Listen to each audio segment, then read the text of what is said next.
is your presentation at? I left it in my car.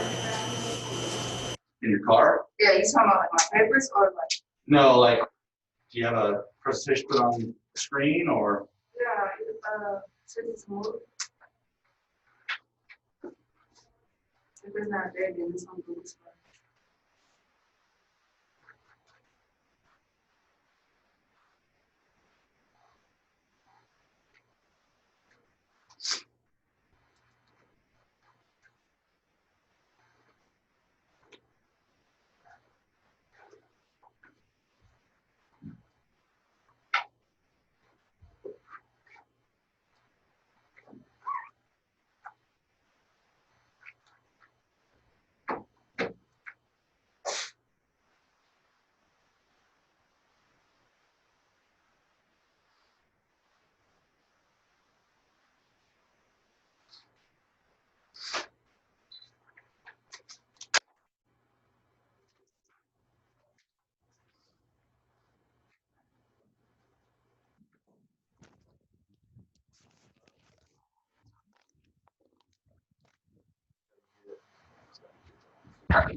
You don't have anyone on Zoom?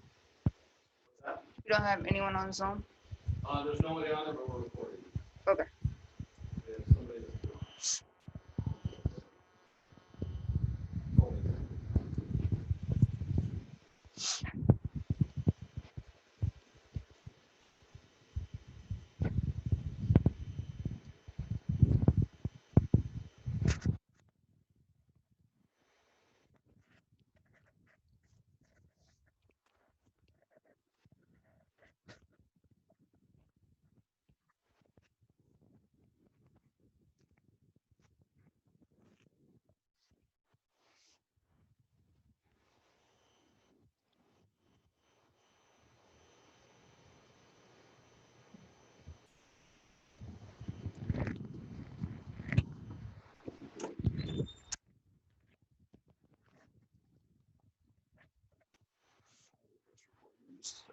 Okay.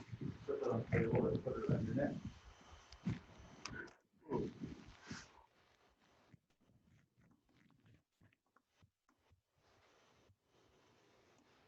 good to go. All right. Good morning, everyone. My name is Tiara Williams, and today I will be giving you a presentation on Honey versus Doe, and afterwards I will have like a little trivia game, and it's like a and B answer. I'll just ask you to raise your hands when it comes up. So today, what was the issue? January 20th, 1988, a California school board violated the Education for All Handicapped Children Act. The children was indefinitely suspended for violating and disruptive behavior that was related to their disabilities. When and where did this situation take place? John Doe's San Francisco Unified School District, November 1980, and Jack Smith's was San Francisco Unified School District, November 1980. Where were the arguments on both sides of the question? My pros and cons, I know he said like, don't say pros and cons, but like I kind of understand that. So I said like a pro was the disability students aren't allowed to get suspended or expelled without a hearing. And con, Joe wasn't able to get his justice he deserved because they took too long to actually like process the case and he was already over the age to go back to school.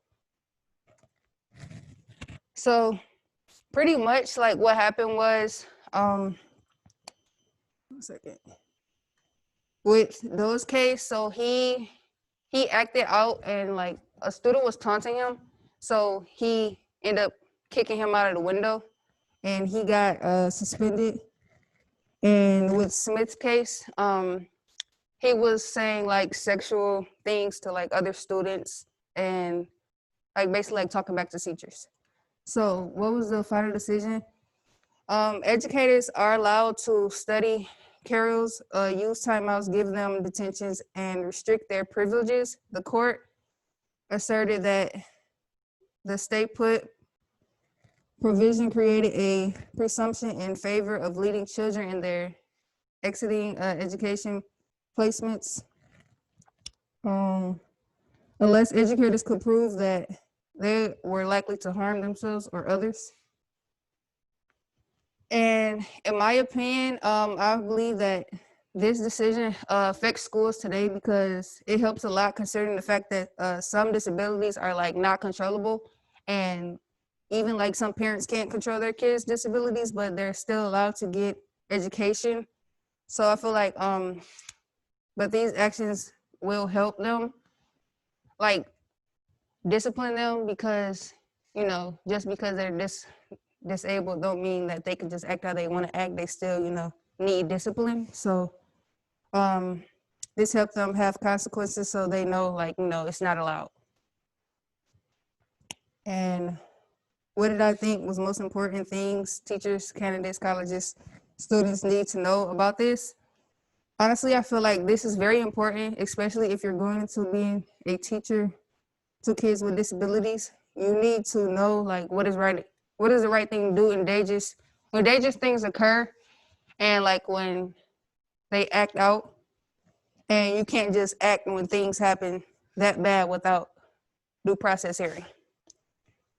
So like with that being said, so just because the student act out doesn't mean just like expel them right away. And considering the fact that they're disabled, and some children may not know exactly what they're doing, you have to teach them, so at least give them a chance.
One second.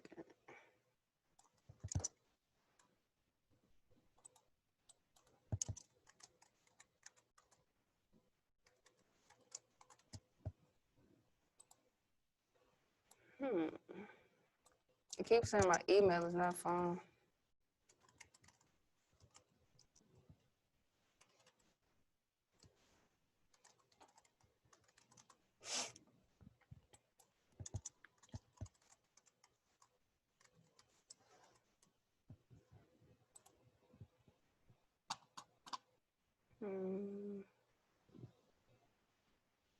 Yeah, I'm not sure why this is not working.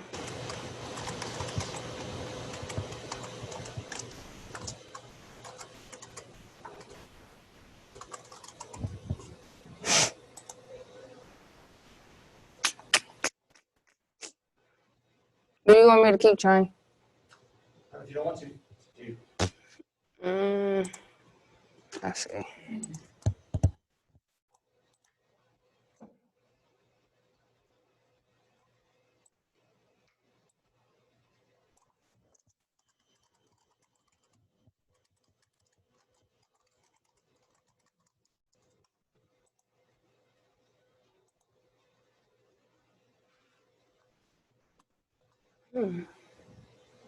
Yeah, I'm not sure why this is not working. I try one more email.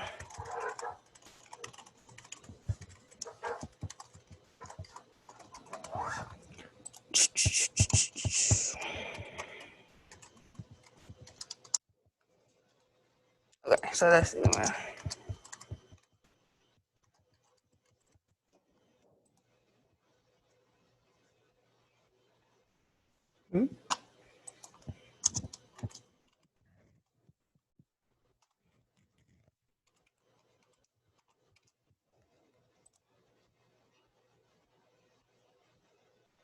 There you go. Sorry about that.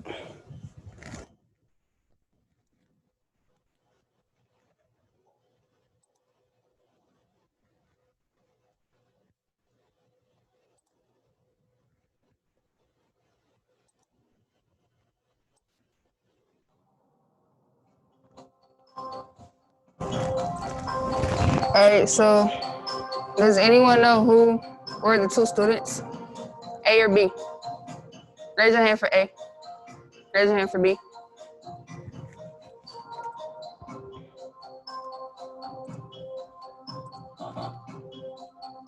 It was A. Where did this take place? In San Francisco or in Michigan? A or B? A? B? Okay, why did Smith protest the school's actions? Was he mad or did he learn about Doe's case? A? B? Okay. Where did the final decision take place? Was it January 20th, 1988 or was it November 7th, 1988?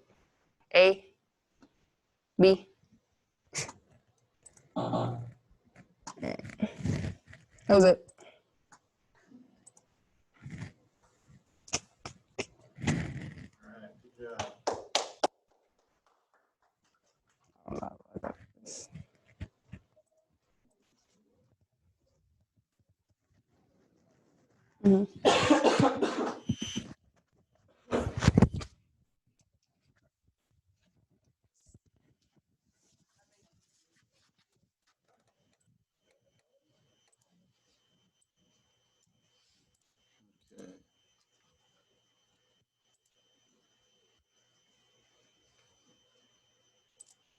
So perfect lead in for us to IDEA.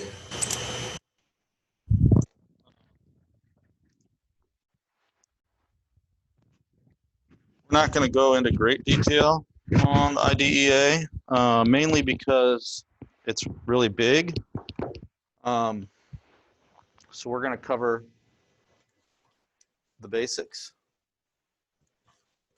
And then when you guys take EDSP 100, anybody taking EDSP 100 right now? Okay. You should talk a little bit more about IDEA in there.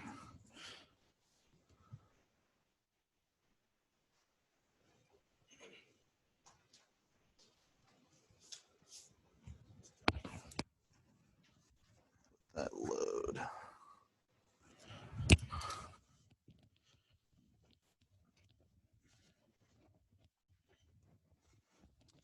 So there's a ton of slides here. We're not going to go through them all. I'm going to hit a few highlights. You'll probably want to take some notes because you're going to be required to know this information later.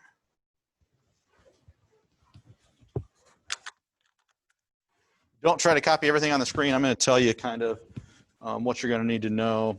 You're welcome to take more than what I tell you, obviously, but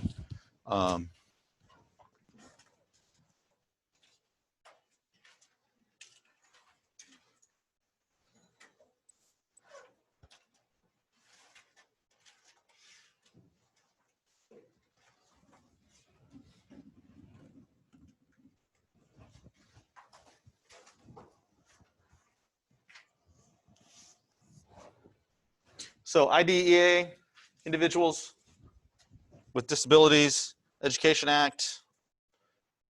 Sorry.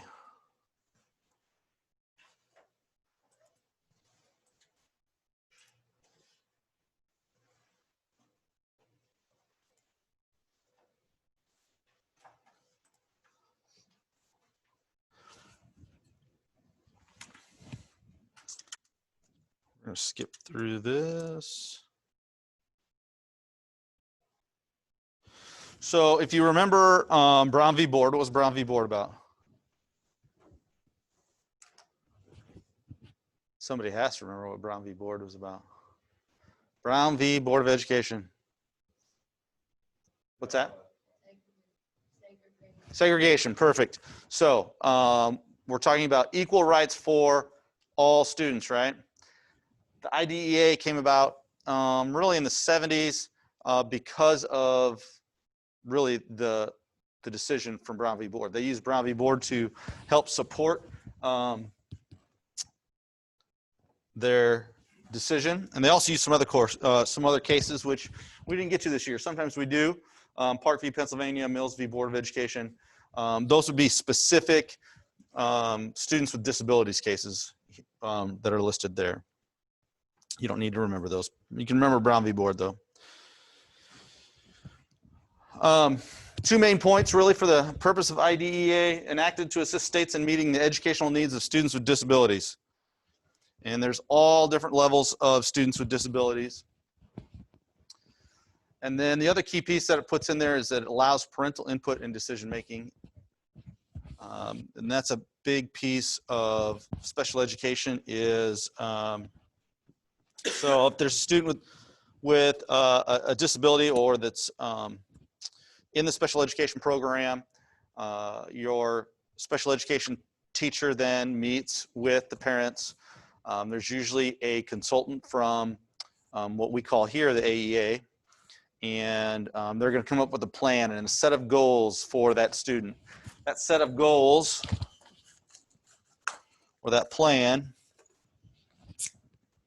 is an IEP, okay?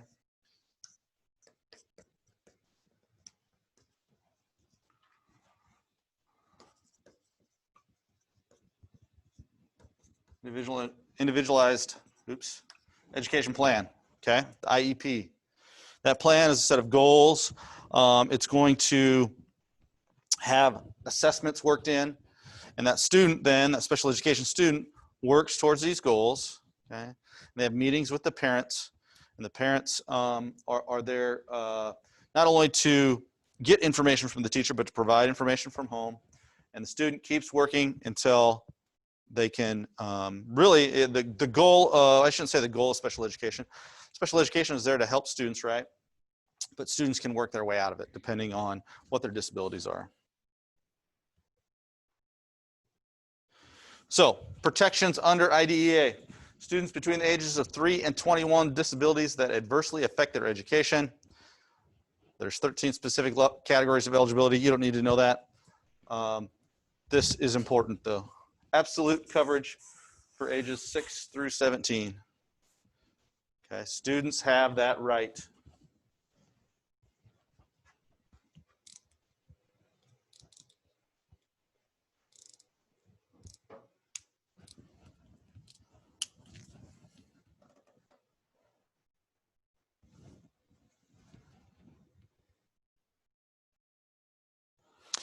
Early intervention, you're going to get that from, I'm not sure if you talk about that in EDSP 100. I know you're going to talk about it in another class.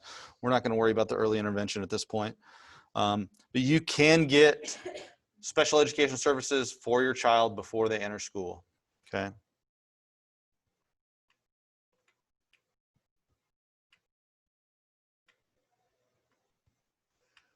Oops. So, all students with disabilities eligible under the IDEA must receive a free and appropriate public education, or FAPE, okay? Remember that. Free and appropriate public education. No exceptions based on disability type or severity. And all students must, or excuse me, all states must establish a child find system. So that means a way to identify and evaluate students that have disabilities. And remember, that's from birth to age 21, okay? The special education process can be initiated by a teacher, can be initiated by a parent. So if you suspect your child has special needs, you can initiate the special education process. That process involves identifying and evaluating those children, okay? So if you were a teacher in a classroom and you suspected a student of having a disability that wasn't getting special education services, you can talk to the special education teacher. They'll probably talk to the consultant from the AEA. They may talk to an administrator, and then the process begins with contacting the parents. Then there's a conversation that's had, and then if the parents agree to it, then the school can do a number of tests, and it takes several weeks to go through this process of testing. Okay, and then if through the testing that they discover this child does have a disability or needs special education in order to have equal chances of success in a classroom, then they'll start special education then. And then there's a whole nother process of doing some testing so that that individualized education plan can be made, okay? I know this is a lot, so if I'm going too fast, let me know. And I already talked about this.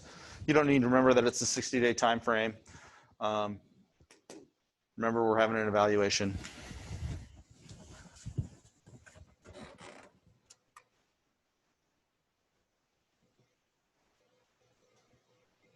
So procedural protections to ensure that parents have meaningful participation in decision making.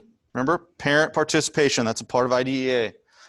It doesn't cost the parents anything. It should meet or exceed IDEA standards and in conformity with their IEP.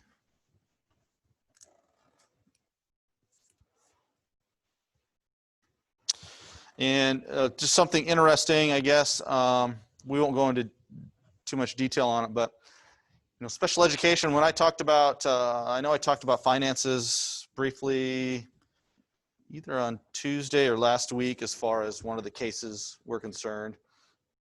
Remember I said there's all these different pots of money that schools get to use. They have a special education pot of money. So that money gets spent on, could be some salary money, but a lot of it gets paid for services, and it could get used for technology. So there's a lot of technological tools that students with disabilities can use in the classroom. And so some of those are purchased with that special education money at no cost to the parent though.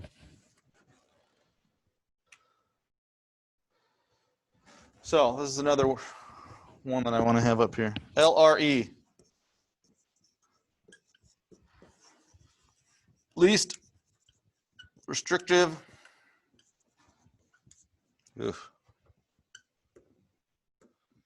environment.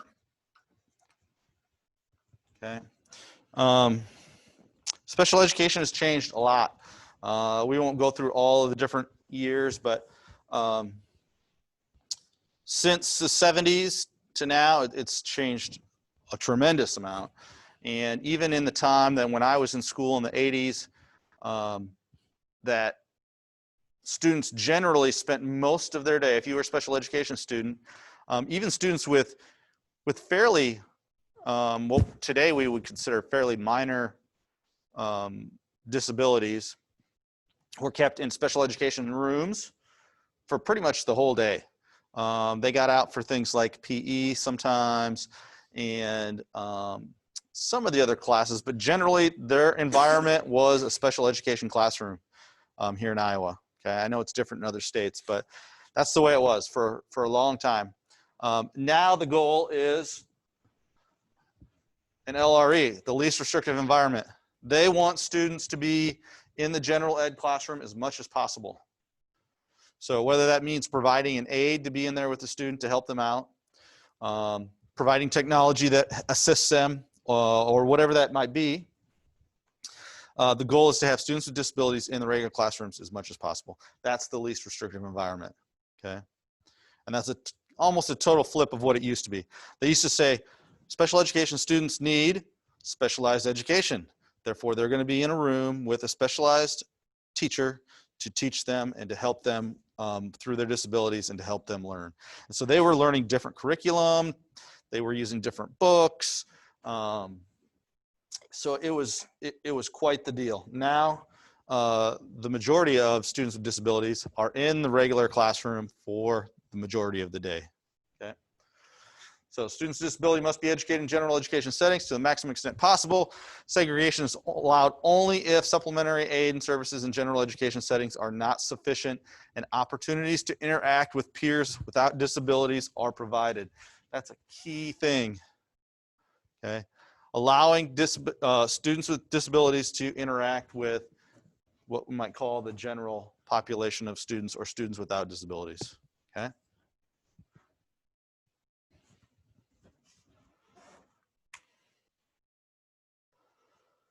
I'm going to skip that. You don't need to write this part down, but I want to talk about it. So the special education teacher is going to write that IEP, that individualized education plan, okay? If changes are made to that plan, parents need to be notified. They can't just go ahead and just make the changes. Same thing with evaluation, okay? As far as identification, and then that initial placement. Parents need to be identified, okay? If a school said, I think your child has a disability, and they want to do testing, and maybe they say that your child does, and you're like, oh, I don't think so. You can deny special education services. On the other hand, if you think your child has a disability and the school disagrees with you and they say, no, we've done our tests, we don't think that your child needs special education services, you can hire an independent evaluator, okay? But that comes out of your pocket, not out of the school's pocket, okay? BIP, anybody know what a BIP is? Behavior intervention plan. Okay. Oops. Much like an IEP, but for students with behavior issues. Okay. I wanted to make sure you knew that. We're going to skip through that. Skip through that. I think we're done.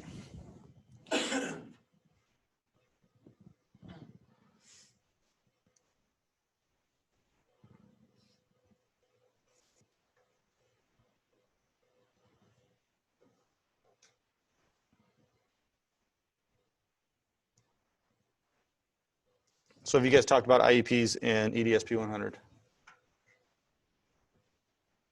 IEPs? Yeah, we have. What kinds of stuff have you talked about in there? Just different kinds of interventions, stuff like that. How they make them. I don't know if we talked about the time frame that we may have. So when we talk about those IEPs and we talk about interventions, how many people are PE people in here? Where are my PE? Okay, should be a good chunk of you. There are some schools that have a special needs physical education class. Okay, actually, Steven Satz, who's he's teaching special education in Sigourney now. He was teaching PE in North Liberty, I think, and he had one section or two sections, I think, of students just with disabilities. So when we talk about interventions, we talk about IEPs and those kinds of things. It doesn't matter what area you're teaching in. If there's a student with disability that's in your class, the special education teacher is going to might have some interventions. So things to assist that student, longer testing time. Maybe they can use a computer to type their papers instead of handwriting things. There's a lot of different interventions that go into play. It's the same thing for physical education. Okay, and it'd be the same thing for music. There may be interventions there to allow that student to participate in that regular ed classroom because of those interventions. We're going to watch a short video here, the 6 core principles of IDEA, and I would like you to take note of these.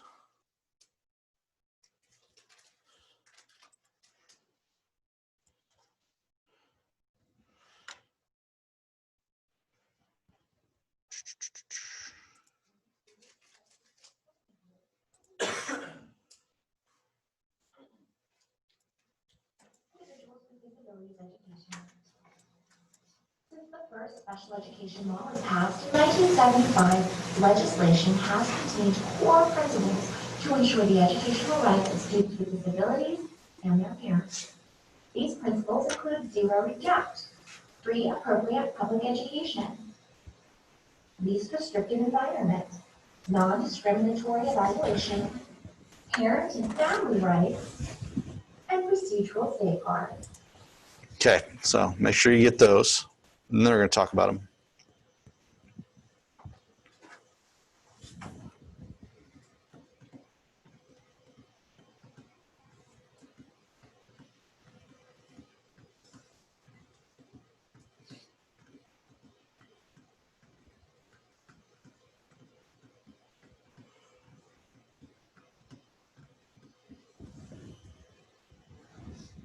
Was that loud enough for everybody too? Or do you want me to turn it up? Good? I can turn it up a little bit, you bet.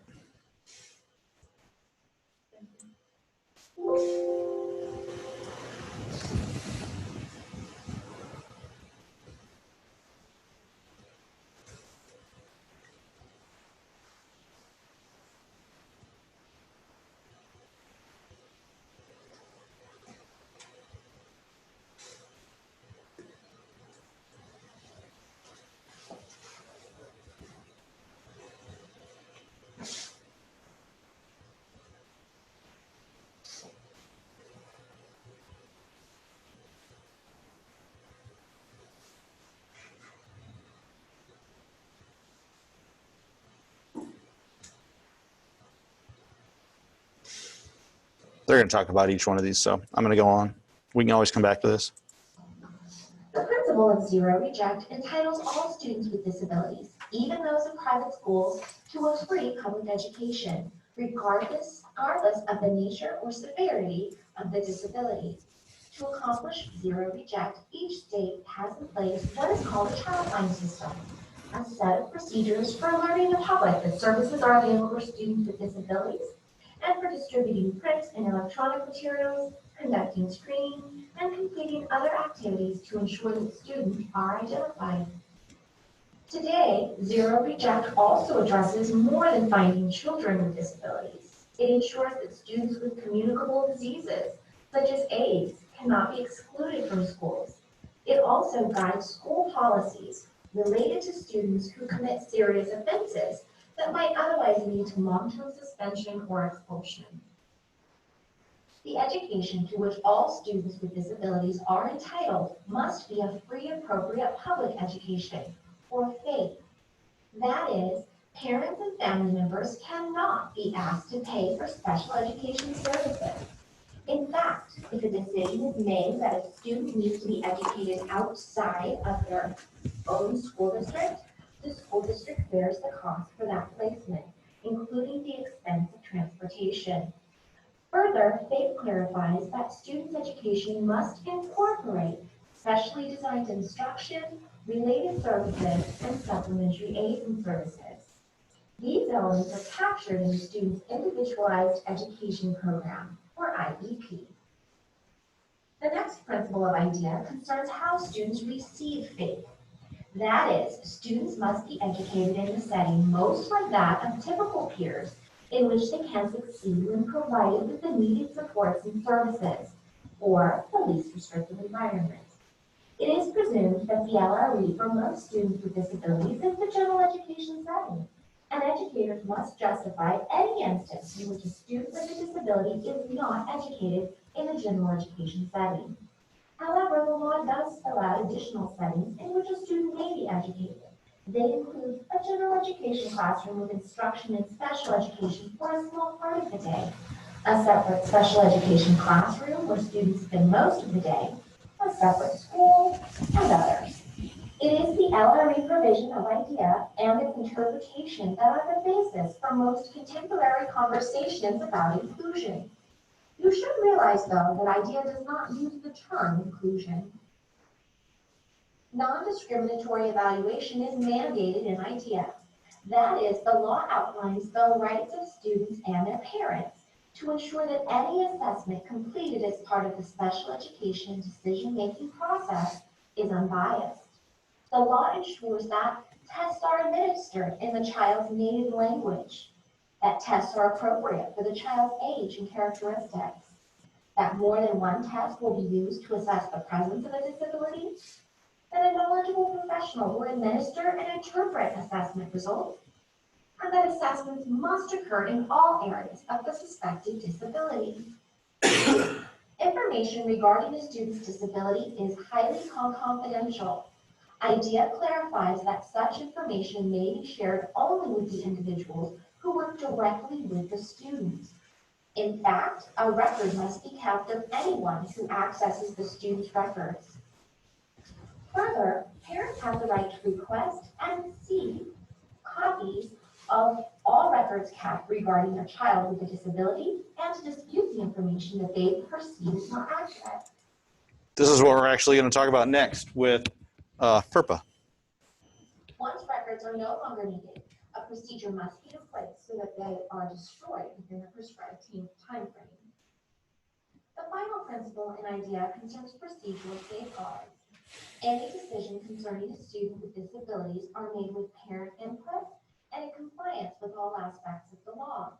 For example, parents must give written consent for their children to be assessed to determine if they have a disability. Parents must also be invited to attend any meetings regarding their child, and they must give permission for the child to begin receiving special education services. When parents and school personnel disagree on any aspect of special education, specific steps must be followed to attempt to resolve the dispute. These 6 principles of IDEA inspire educators to ensure that their students receive the education to which they are entitled. Are you looking forward to joining the ranks of teachers who are passionate about their work with students with disabilities? If so, your first step in realizing your dream while balancing it with the realities of being an educator in today's schools is to know the law. Here are a few questions to help you assimilate the information on IDEA that you've just heard. Please take a few moments to think about how you would answer them. Which of the principles of IDEA do you feel most prepared to function within? Which of the principles do you feel you need more information about? How do these principles reflect the history of special education? In what ways do the principles influence the job description of educational professionals? For more information about IDEA, please visit idearesources.org or cec.sped.org. Okay. Everybody get all 6 of those? Okay. I don't know anybody besides this video that calls it IDEA. Everybody I know calls it IDEA, but that's just what she calls it. So that's a very quick overview of IDEA. It's a huge, I mean, like I said, it's been going on since the 70s. It gets gone over and changes made to it, every probably 5 to 10 years. And so there's been lots and lots of stages of IDEA and things that have changed with it. The next thing we're going to talk about today is FERPA. And FERPA is the Family Educational Rights and Privacy Act. See it there at the top. Okay.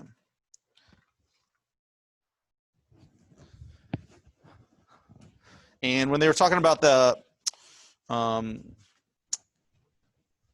protections for, you know, students there at the end of the IDEA video. They were talking about how, you know, that information is not shared out to others, and it's only usable by, you know, the parents in the school, and old files will be destroyed and whatnot. That kind of falls under this, what FERPA is. FERPA is protection of the students' rights as far as their information is concerned. So when we talk about things like behavior information, suspensions, those kinds of things, we talk about grades, that's all going to fall under FERPA. You don't need to write this all down.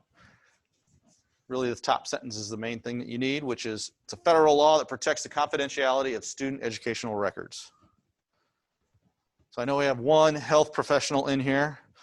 What is the health equivalent of FERPA? HIPAA. Health Information Patient Privacy Act or something like that. I can't remember what it is. Misleading because it's actually like it talks about patient information, not health. Right, it's patient information. They're protecting patient information with HIPAA. With FERPA, you're protecting student information, okay?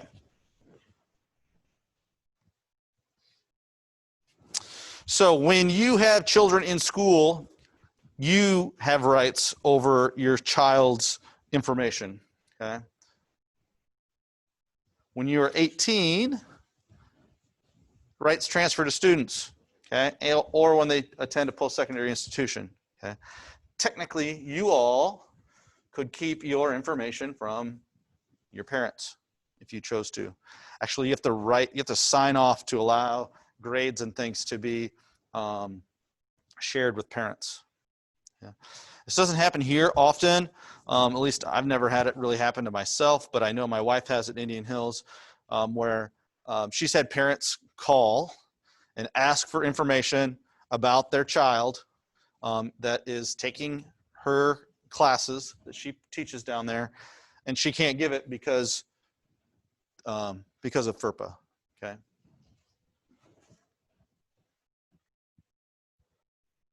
We're not going to worry about the FPCO. I'm not going to worry about that.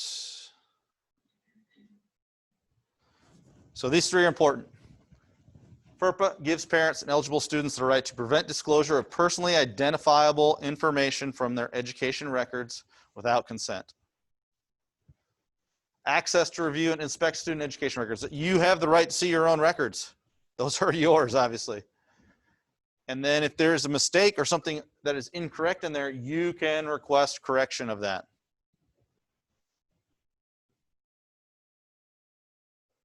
And you can do that for your child as well, okay?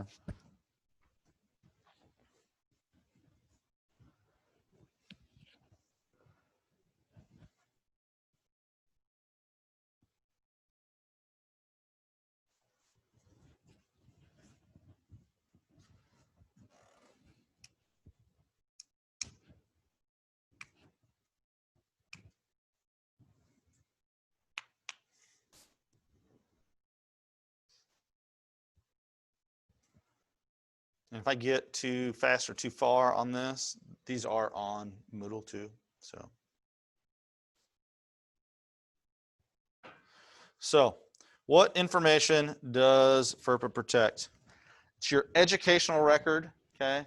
But it doesn't prevent disclosure of directory information. So that could be your address, email address, even things like phone numbers. Okay, it depends on what the school decides what is directory information and what isn't. But the general education record is, you know, your test scores that you've done for, maybe you did a state level test like Iowa Test of Basic Skills, or they have all these different tests that you might take in whatever state you're from. So standardized tests. Your grades, like I said, behavior information, attendance records, okay? Those are things that could be part of your educational record. Skip that. So here's examples: student grades, immunization and health records maintained by the school, disciplinary records, student progress reports, academic or physical testing results, GPA and attendance. Those are all educational records. These are the things that schools should not share out without your permission, okay?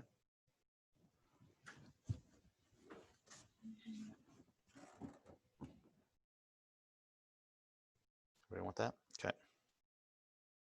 Things that are not part of a educational record. So private records a teacher makes during the course of teaching, meant for the teacher's private use as a memory aid. Law enforcement or campus security records created and maintained solely for law enforcement reasons. Employment records, alumni records, or grades on peer graded papers before they're recorded.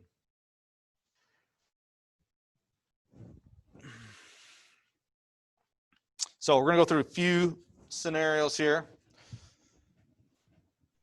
As you're walking back to your classroom from lunch, you notice a couple of students fighting in the hall. Your knowledge of the events comes only from this direct observation. Does FERPA govern disclosure of what he or she, what you guys saw? Okay. So do you think FERPA protects this information? Basically, can you go and tell other people about, wow, I saw Ben and Dylan going at it in the hallway. They're punching each other and rustling around on the floor. Can I tell people that information? What do we think? How many people think, yeah, I can share that out beyond the school? Okay.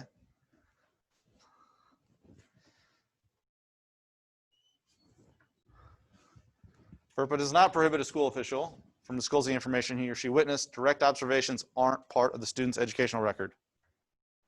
Okay. School official may disclose what he or she saw or overheard to appropriate authorities, including administrators, other officials, parents, or law enforcement. Does that mean I can go to the grocery store and tell the checkout person? Probably not. Okay. Technically, I think you would be okay if you did in this situation, but it's not something you probably want to do ethically. Remember when we talk about ethics and morals? Okay. What if we'll go on. There's a couple others. So information alone or in combination would generally allow a person in the school community to identify a student with reasonable certainty. Okay. Common examples of directory information. So these are all things that could go out as directory information. It depends on what the school says. You don't have to write these all down. The one that I think about the most with directory information that happens is for the military. Okay.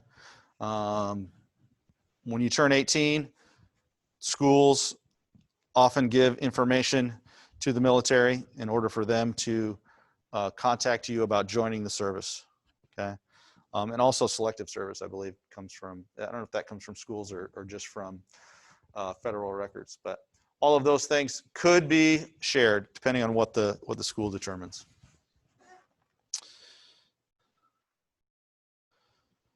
So, educational records, information directly related to a student and that is obtained or she's maintained by the school or a party acting on the school's behalf may be disclosed without consent. But there are some special circumstances that allow disclosure of educational records without consent. So we'll talk about that here. I'm going to skip that.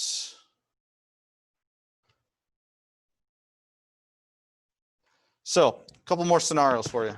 Let me ask you this. I'm at my computer at my desk and I'm recording grades for my students.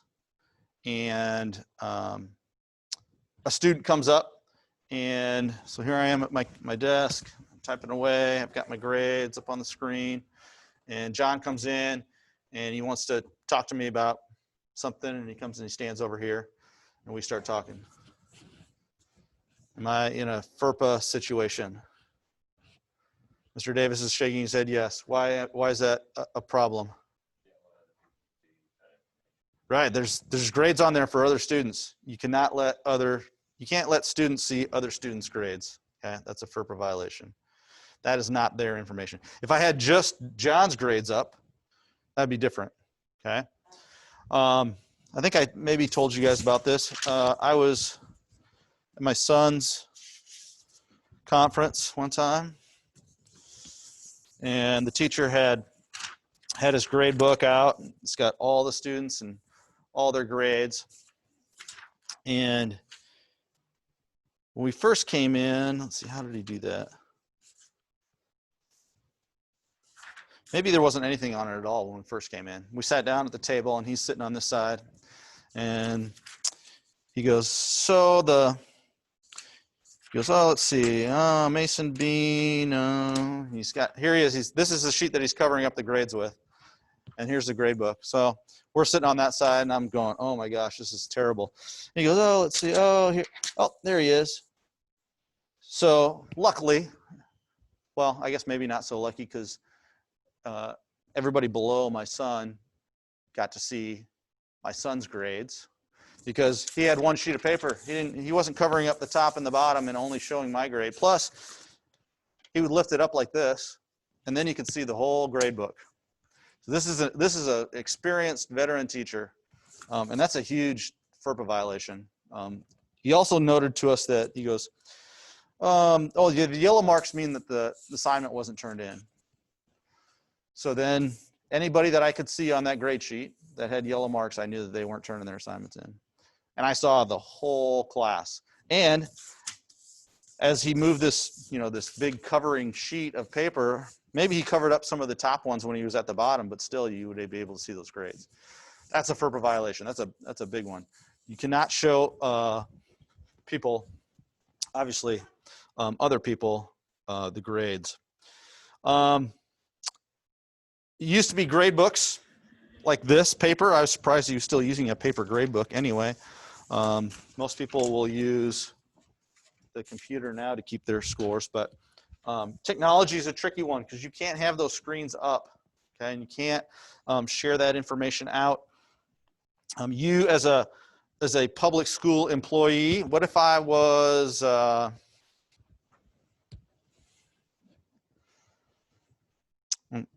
can I talk about students in my class and their progress with people that are not at the school? I can't. Okay. Even things like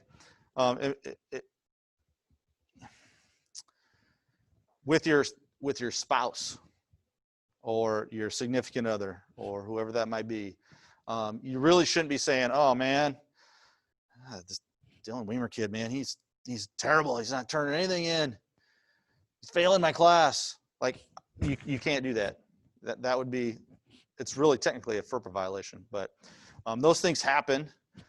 If I talk about students with my wife, it's usually without names, but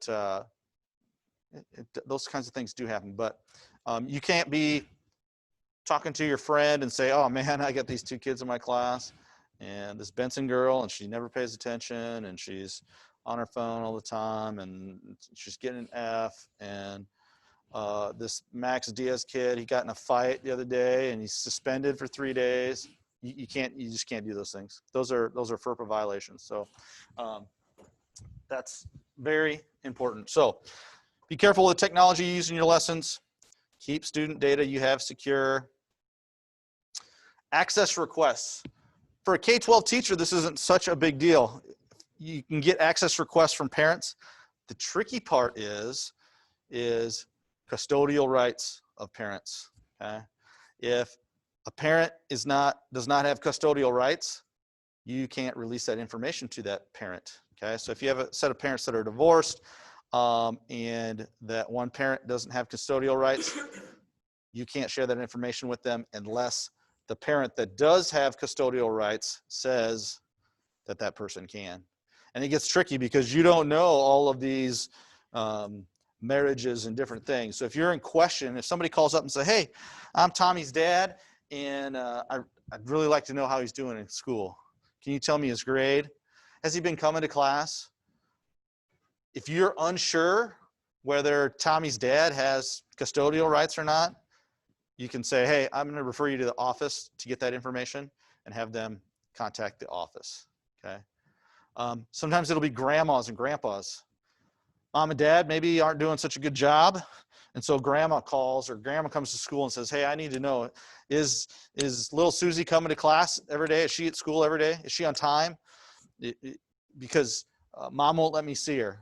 Well, do you have rights? As grandma, do you have custodial rights?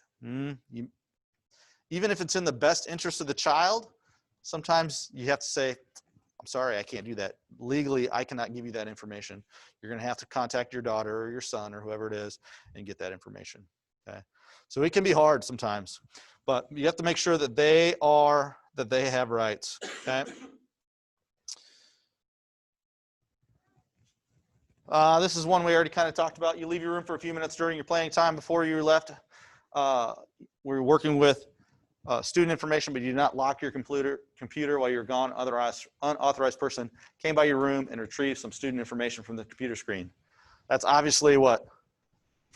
A violation, right?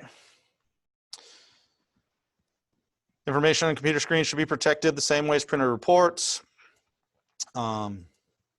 No information should be left accessible or unattended, including computer screens. If you leave your room and lock it up, does anybody in the school have access to your room? Yeah. Who? Yeah, could be custodial services. Maintenance people could be coming in there. I know of situations where administrators have gone in and looked up information on a teacher's computer where they really didn't have permission to do that. It's probably still a questionable situation. Skipping class has become a problem at your school. Your principal and local police have been looking for students who are not in school during the day. You receive a phone call from the local police asking if a particular student was in attendance in your class yesterday. They tell you that they are investigating whether the students were involved in some vandalism and need to know their whereabouts. Can you give that information to the Oskaloosa Police Department? How many people think, yes, I can give that information? How many people think no? How many people think you should refer it to the office? You cannot give attendance information to the police. Attendance records are considered part of the student's educational record, cannot be released without the consent of parents or eligible student. Unless the police have obtained legal authority to compel you to disclose the information, it would be a violation of FERPA to share part of the student's educational record. Okay, so easy out for teachers. Contact the office. Let the office take care of it. Because the office is either, the secretary is either gonna, they should know, as a office manager should know what they can release, or they're going to say, hey, Principal Allen, I need you to get here right away and answer this question for this police officer because I can't do it. There is a caveat there though. If it was related to the safety of that child or health, then it's going to be different. During class, you receive a message that a father of one of your students has called for you. You call him back after school and he tells you he's just curious how his 11-year-old daughter's doing in class. He would like to check her attendance and grades if they're still strong. I already described this scenario to you, right? Can you release that information to the father? If you knew 100% it was dad, your school should have a way to attempt to verify that the person you're calling is in fact the parent. Once verified, maybe you have saved the parent's phone number, for example, then yes, you can discuss this information with them. Need to know that they are a custodial parent, okay? And in this case, you know, they talk about it being on the phone. How do you know, just because they say they're dad, that it's really that person? So if you're unsure, you don't want to talk to them over the phone about it, say, hey, I'd rather talk to you in person. Can you come in at 7:45 tomorrow before school starts, and I'll be happy to show that information to you. Okay. Or you could say, hey, I'll just send a grade sheet home with the student. Okay, and then that goes home with the child. Then you're not giving information over the phone to potentially somebody that's not who they say they are, right? Parent comes into your room one day after school. Her daughter's birthday is next week, and she would like to have a list of the students' names in the class and their addresses to send out invitations to the birthday party. You have known this parent for years and trust her. Yes, you can send out a list of addresses. No, you cannot. What do we say? Yes? A lot of no shaking heads. Each school district is required to identify the categories of information they consider to be directory information. If it's considered to be directory information, technically you could do it. I would say, what would you do in this situation instead of saying, oh, Susie, here's the address, here's the home addresses of all my students. John? You could ask them to contact the office as far as the directory information. You could. There's not necessarily a book that has it all in there that you can go to. Maddie? That would also be directory information. So that's a possibility. I would say, hey, mom, send those with your child. I'll have them hand them out right at the very end of the day. Or the tricky thing becomes, you have parents that say, well, I'm only inviting 6 of the people in the classroom. I'm not inviting everybody. So then do you want the student going, oh, hey, here's an invitation for my birthday party. Okay, nope, the rest of you guys don't get one. You don't want that to happen either, right? So sometimes what will happen elementary-wise, which you guys, some of you may have elementary situation where you are going to take those as a teacher. I'll take the invitations and then I'll stick them in their bags during my prep period, and no one knows that they're even in there until they get home.